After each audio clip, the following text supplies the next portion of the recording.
Hello, sorry, I was a bit later, I missed your talk. I'm hearing a certain men now. Just first of all, I'm religious.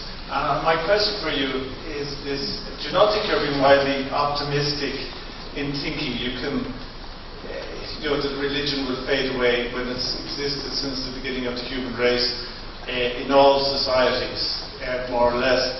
And my second question is, do you not think also that people who are non-religious and people who are religious can cooperate together for the common good? I mean, I agree that there are toxic varieties of religion, but I think that the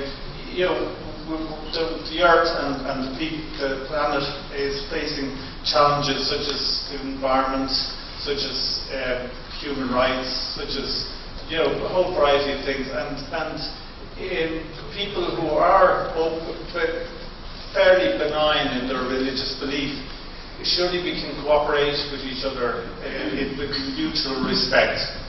Oh, I agree. That's really been my message, I think, is that we can cooperate, and we should. Cooperation means on an even footing.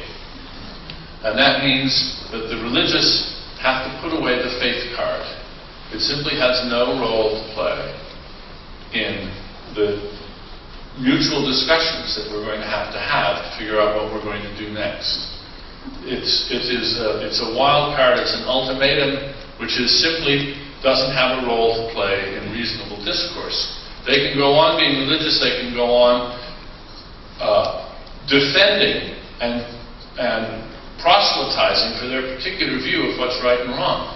But they have to try to convince us, not by saying, because it says so in our holy book and that's the end of it. They have to convince us by giving us good reasons to think they're right. Maybe they are.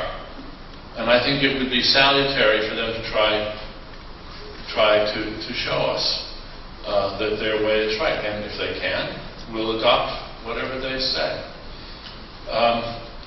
Am I being optimistic? Yes, I'm being optimistic, but then I'm an optimist. That's part of the way I am.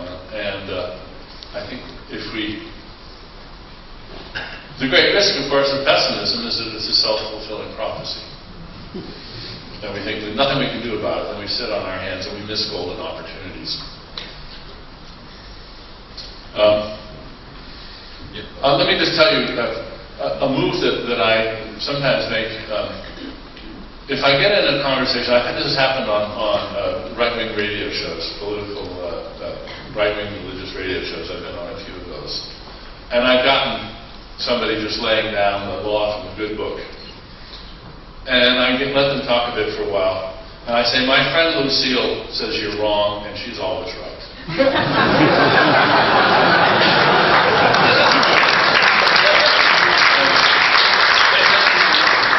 Who's Lucille? I said, a friend of mine, she's infallible.